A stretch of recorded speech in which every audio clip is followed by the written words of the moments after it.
the format that will follow is that we'll just quickly go around the table and each one can briefly introduce himself, and then that will give us a good direction of the questions. Who should we direct that question to? And let it be a discussion, let it be controversial if required, but let's make it interesting at the end of it all.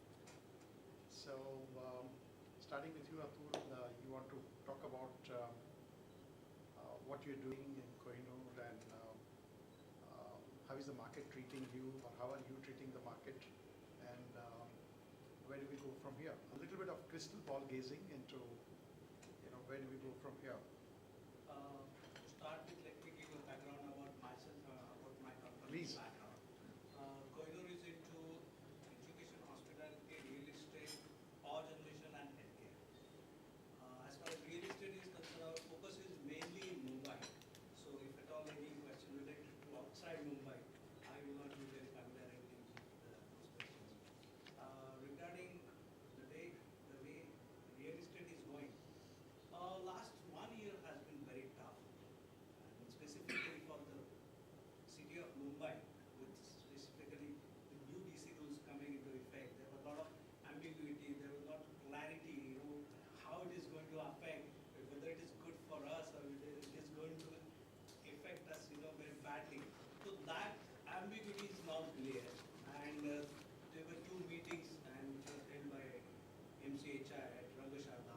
There was a lot of clarity where all the developers, all their questions were answered.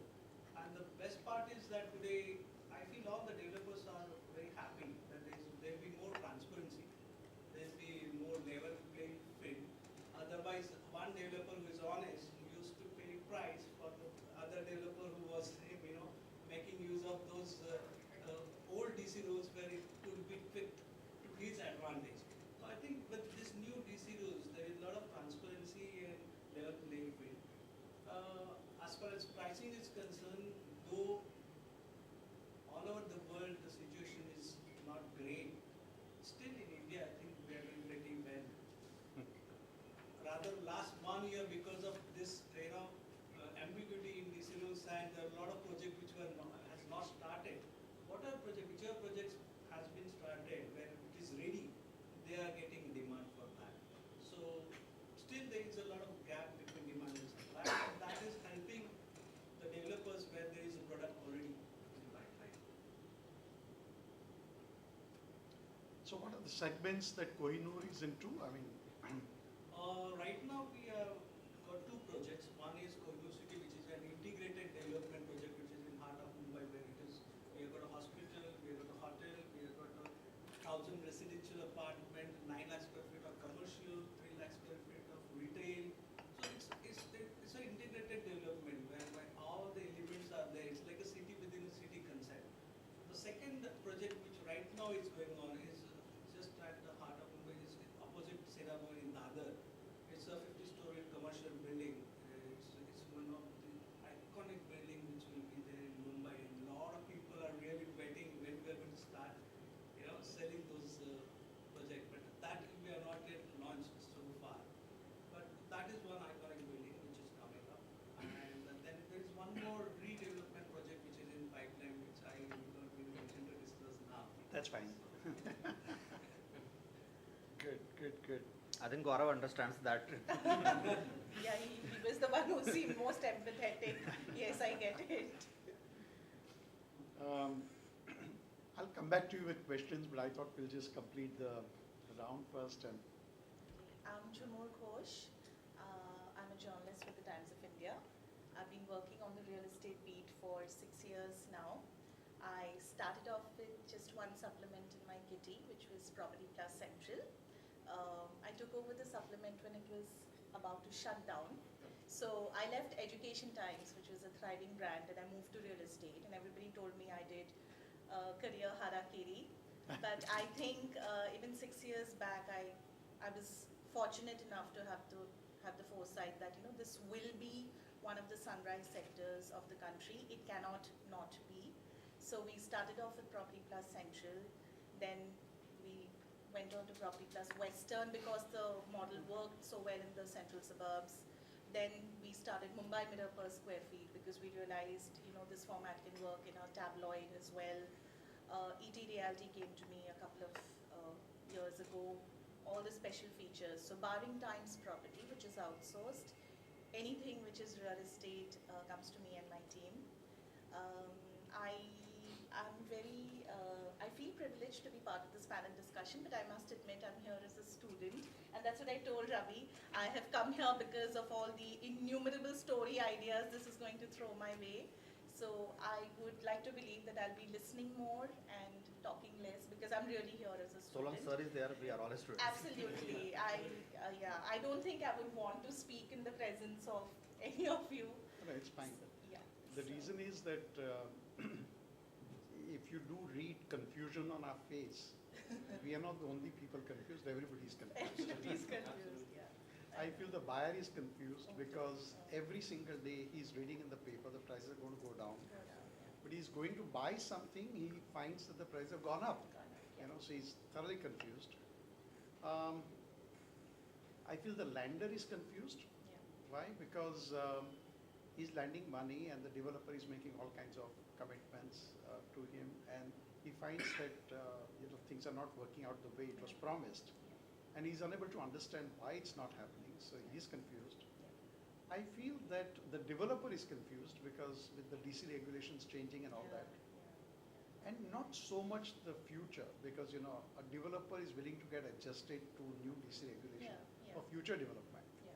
But I guess the major problem today is under construction projects and how to deal with that.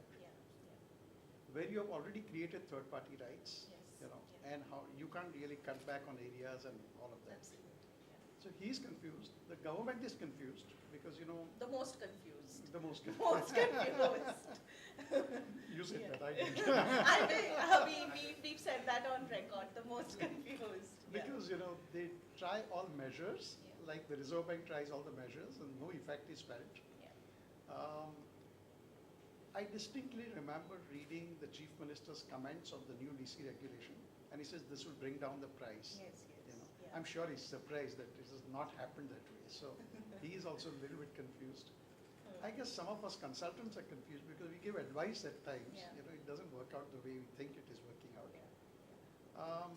So I think what we see is some kind of an order will evolve out of this confusion, which is the world phenomenon all the time, and we are waiting for that to happen. We waited enough and long enough, but I think that's the thing that we're all waiting for. So you're not the only one, we're all with you. And I'll be happy to say that, we stopped promising the readers a while ago that the rates are going down.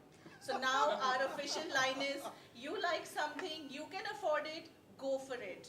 Because there is no way to predict the market right now. So, do not, it's like a bird in hand is worth two in the bush. So you have a bird in hand, please go for it. So I'm happy to say that, we stopped making those predictions a while ago because it doesn't look like you're going to be able to do that, not for a while. But if you want something new, start making prediction on commercial properties because you've been confining yourself to residential properties.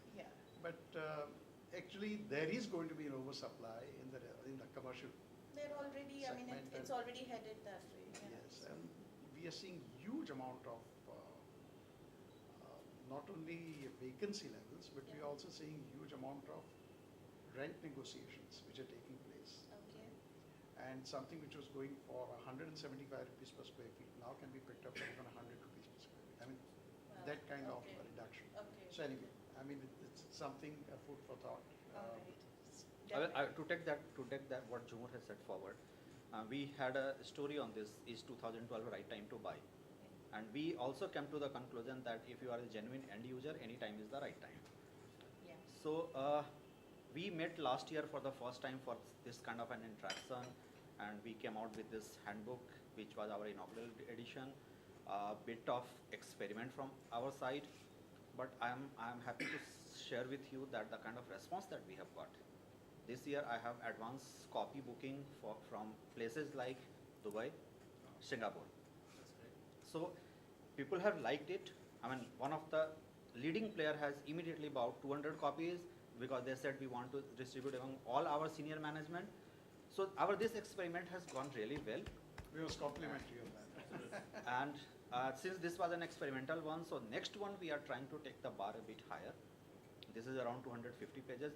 This time we are getting around 400 pages, more exhaustive, more interactive and participative with the developer community and consultants and all. So this editorial campaign has actually kick-started yesterday only. We had a walk the talk in Mumbai. Then the second stage is this one. Excellent. I We hope want to all of you. little bit talk about Trek to Realty because it can See, be. Again, when I first thought of getting into real estate, I mean everybody thought that I have lost my balance because all through my life I had been a political journalist.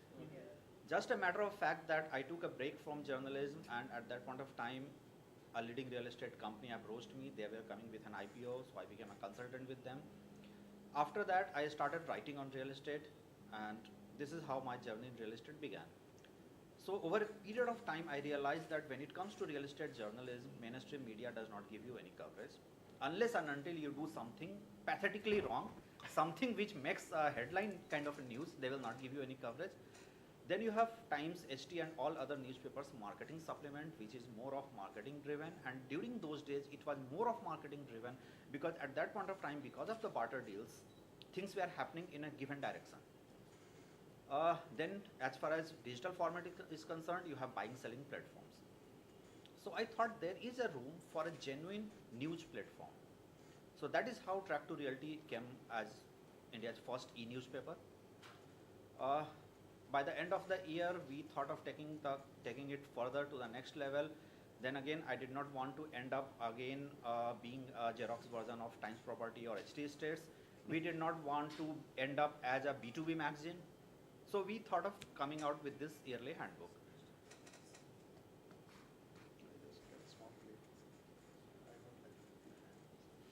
And actually, we had a vague idea of what kind of a handbook should be there because real estate sector has never come out with any handbook. We got this leaf out of some other sectors like say healthcare and all, and there are handbooks in those sectors which are like Bible of that sector. So we wanted to create that kind of a situation in real estate, and I think you all have seen the first copy of it, and I would love to know your first-hand feedback. A bit critical I will love to have because I want to raise the bar this time. So how did you like it, sir? I think what you said is really true because there are some short-lived events and there are events which affect the property market in a long way, in a long term. If you try and cover stories which are only dealing with the the life of that book or the life of that publication is very short. Like you're dealing with a change in DC rules, I mean, that's a long-term thing. And I think it's something which will last for at least another 5 years until the time it is changed again. Yeah.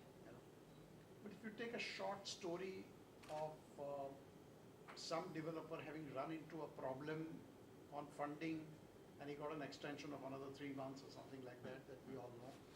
But I think that would be a story which would run out in 3 months because it's not something which will interest people for a 1 year period that we are talking about. So I think that is something which even some of us will keep it in mind when we talk. Yeah. That let us only focus on some of these long-term issues which, Because the first edition, our focus was looking in, looking ahead. This time, beyond looking in, looking ahead, we are focusing on reforms. That is something, I think, in my opinion, 2013 would be the year when this subject will be discussed throughout the year, reforms, with so many bills pending, and I personally feel that will be delayed even further. So a whole lot of issues revolving around reforms will be there. So this is what my basic idea behind this. This will be a yearly, monthly thing, or how is No, this will be yearly thing. this will be a yearly? This will it's be like a yearly. Bible. It's like the Red Book of RIC or Okay. something like that which you create. Because But, yeah, I think what we are saying is true, except that what the Prime Minister said yesterday may have a huge impact on what all of us are doing. Because if this kind of money is going to be spent on infrastructure, it will change the dimension of where the developer will develop, what kind of pricing he will have, you know. I mean, because connectivity is the key. Yes. And you can connect Mumbai, you know, to the mainland. And if you're able to be commuting in 20 minutes time, you know, obviously the pricing in Bombay will change, the way Manhattan has behaved and all that, you know. So I think what you're saying is true, but the emphasis on infrastructure together with the overall crystal ball gazing that we're doing. Even With regulatory even in and the all. Indian market, if you look at the places like Gurgaon, had there been no infrastructure development, nobody was going to stay in Gurgaon. This is how NCR has evolved as a case study in satellite town. So infrastructure again is the key. My only hitch is that, and from where I before Gaurav completes, before I will come to you, is that a whole lot of talk about ECB is there. Number one, is there any clarity? Number two, you are expecting pension funds and all to come into the market, in a market where your own bankers are not ready to trust you. So how will you bridge that trust deficit? So these are the kind of subjects which I have in mind. Like, but again, I mean, Yeah, it's Gaurav's. all yours. My name is Gaurav Gupta. I represent a company called Omkar, and we've been there in this business over the past 8 years, and we specialize in redevelopment projects. Our historical background of the promoter families have been into steel manufacturing and industrial construction. So this was a kind of a forward integration for us from a industrial construction perspective to enter real estate. So we've been 8 years in business, executed roughly around 10 redevelopment projects, completely executed it, and rehabilitated roughly around 10,000 odd people. And what we are working currently is roughly around 10 to 12 projects again, total to roughly around 15 to 20,000 families, which is close to 100,000 people. So again, our domain of expertise lies around Bombay, especially in the redevelopment sector, and that's what we can discuss in detail about is Bombay real estate perspective. Great. Shall we straight jump to ECB then and Yes. you know, talk about it? I'd like to know if there are developers here who have taken advantage of ECB, and if they've not, what must be the reason? I mean, it's something which you might want to find out, because I think I think it's that's the acid test. I think it's a bit too early, because I think the notification for doing the ECBs is still out. They're trying to work around a mechanism whereby to prevent misuse of it, they want the National Housing Bank to get involved along with it. So I think from a regulatory framework perspective, I still think a bit of clarity is required before I think- actually developers can go ahead and Just to And I bring it believe into there's a bit of focus, this is the first time that in the Yes. budget, Yes. you know, the finance minister said that for affordable housing, yes. you can borrow abroad, which is the ECB route. And since that day, which is like March, I do not know of companies who have really gone out and taken advantage of that. Now, the reason why that could have happened is that during this period again, we have seen maximum volatility in rupee dollar parity. And what concerns the borrower is that when I repay, you know, if the rupee has crossed 60 or whatever it is, you know, I will have to come up with so much more rupees to kind of repay. There is also a school of thought which says that, look, the rupee will become strong as the period goes by. And therefore, if it does become, say, 45 again, then borrowing in the ECB market today would be a great bonanza, because you can take so much rupees, and then when you repay, you repay less. In terms of rupees, the same dollars obviously. But I think it is a punt or a call which not many people are willing to take, because they don't understand how the FX moves. They know that property. They know how the property movement takes place, or the prices go up and down. But this is something which concerns the foreign exchange and not many people understand. I mean, that is also clear because in the last 8 months, the way the parity has changed is something that nobody expected. Not even the IT firms who are so much dependent on that parity changing. I think one more factor which is very important as far as affordable housing is concerned. ECB is only one aspect of it whereby you are reducing the funding cost. But in tier 1 cities like Mumbai, if you talk about tier 2 or tier 3 cities where the cost of the land is less and maybe cost of funding is more, there it makes sense. But in tier 1 cities where the cost of the land is a major cost of the project, their ECBs will not help much. Instead of that, if the government comes out with for affordable housing, maybe you have a standard exemption, or maybe DC regulation fees there is a reduction, or for affordable housing buyers there is a interest which is subsidized. This kind of measure may help, or maybe more FSI given for affordable housing. This kind of measures are there.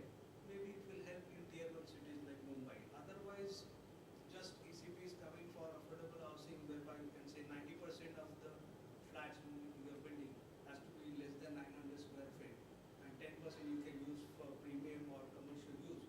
Will help in tier 2 or 3 to some extent, but not in major cities. The like tier 1. definition of affordability is very important.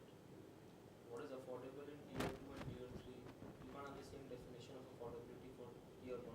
Specifically, we talk about Mumbai perspective. No, but if we go by that yardstick, my question is that all the 10 leading real estate markets, do you have that kind of projects that will invite ECB?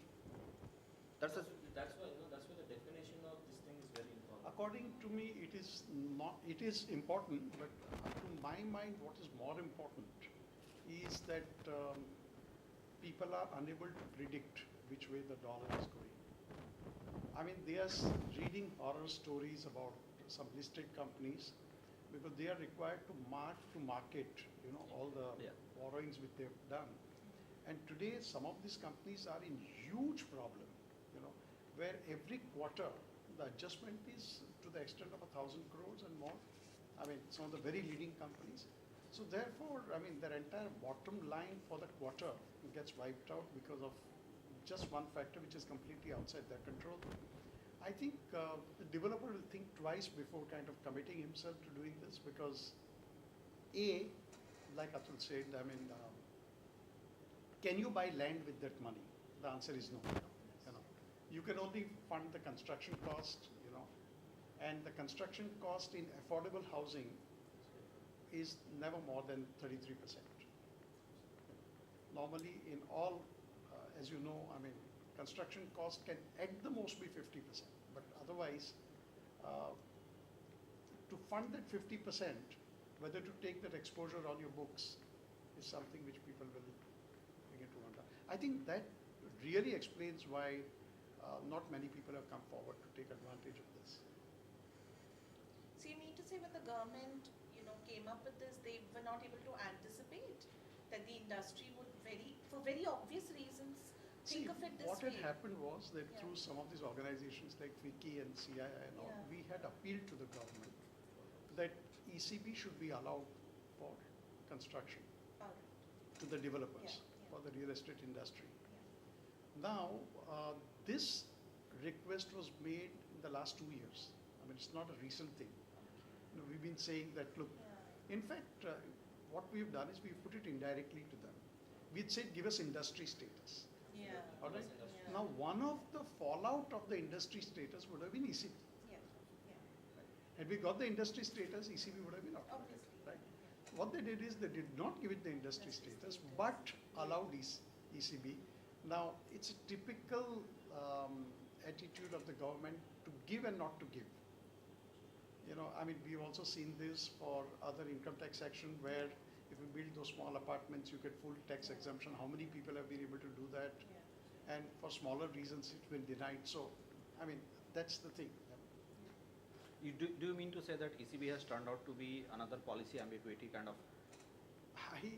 I personally feel that had the rupee dollar parity been in the 44-45 range, some people would have borrowed money under this scheme also. Now, maybe the government is looking upon this as a prelude to opening up this ECB to non-affordable housing segment also. They Yeah. wanted to experiment in affordable housing and then that's a maybe possibility, yeah. extend it, because it will bring down your cost of borrowing substantially if the rupee is stable. No, but even in this market scenario, where there is so much of volatility, do you think your fund will like to take that kind of risk? If if they are taking risk, they will require high returns. So ultimately, it will not help. True. But you are a developer, right? If someone was to come and tell you that instead of borrowing at 11.5% or 12%, whatever your rate of borrowing is, you will get this money at 3%, how will you react? Right? Okay. Now, will you pass on that benefit to the consumer, or you'll keep that benefit for yourself? Maybe half. Half, I think, I'll pass on to the consumer. Now, so let's assume half the benefit was to accrue, to the buyer. Even then, it's not a bad thing, It's not. Very true. because the interest might be what, 7-8% of your total cost, or whatever it is, up to 10%. No, but the issue is what Atul has also partly agreed, that whether that kind of funding is coming to your way with the kind of macroeconomic problems, with the kind of India's growth story, the over glorified growth story going down, and added to the fact that your own banks are not ready to trust you. So Gaurav, do you think foreign lenders are ready to pump in that kind of money in India into your sector? I think if you talk about local banks, the problem which the local banks have, they have a exposure to real estate sector. But of course, the RBI has tied their hands as well. All of them have sectoral caps, all of them have quotas. The pricing mechanism is in such a way that they have to keep a larger reserves. They have to lend to the real estate sector. So all these issues cause a problem for banks to lend to real estate sectors. I'm sure the volatility which is there in the foreign exchange market currently, once it settles down, the option is good. You will see funds coming. Definitely, you will see ECBs coming down to the sector. But again, how much of you will be able to utilize it, because it's again allowed only towards affordable housing construction, which as he rightly mentioned, the cost is very very low, must be to 30 to 50%. So that I think is a bigger challenge, and on the perspective of which he was sharing, whether the benefit it gets passed on to the customer or not, lower finance. I think one of the other indirect benefits is today a lot of projects are stopped because deliveries don't take place on time. If you go to the aspect of why deliveries are not taking place on time, I think availability of finance is also very major. Absolutely. By this availability of finance being available, from a consumer will get his product much cheaper, which in turn will help in reduction of cost for a developer as well. So that's an indirect benefit which the customer can get. Yeah, that's true. See, I would like to have the opinion of another developer on this. Completely as a layman, I am a home buyer. I read stories in newspapers. What you are saying is that RBI has tightened the screws and all. Don't you think this is a fallout of the fact that many of the banks have burnt their fingers in this sector? If he was representing the airline industry, he would agree immediately. As a lay person, all the reports that I'm reading in the papers and in the media, I am clearly feeling as if the government is not on the side of the real estate sector. It comes across that way, that there is either a policy crisis or there is an understanding of the industry crisis, or I am not on the side of the industry. There is a disconnect among various stakeholders. You cannot not perceive it that way. Being a journalist working in the field, I'm beginning to wonder if that is what is happening. I mean, does the developer community feel that way as well? No, actually, this is a good question. The perception, what you have been talking about, when we had a meeting with MCJ members and all the developers were there, this particular was the focus, where everybody was talking about this is not true, and why everybody's perception is that the builder chori hai, and he never want to give possession to the flat owner, and he's taking money and he's not delivering. Yeah. But that's not the case. If you see majority of the cases where the developer's intent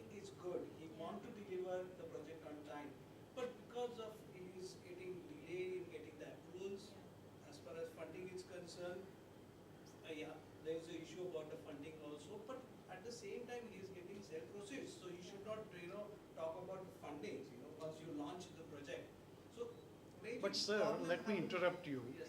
and ask you, Yeah. do you mean to say that all these developers are honest in developing what they're doing? I see majority them.